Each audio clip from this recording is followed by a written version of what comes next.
Hey there. In this video, I'm going to show you how to archive multiple carousels you've shared by date on Instagram on your PC with the new update. Let's get started. First, open your Instagram account on your PC. Then, navigate to the bottom left corner of the screen and click on the More icon or the three dots. Next, click on Your Activity from the options that appear. This will take you to a page where you can see all the photos and videos you have shared on Instagram, including your carousels.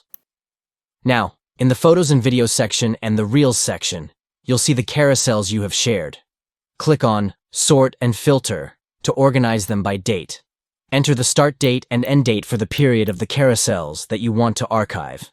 Then click on Apply to filter out the carousels within that time frame.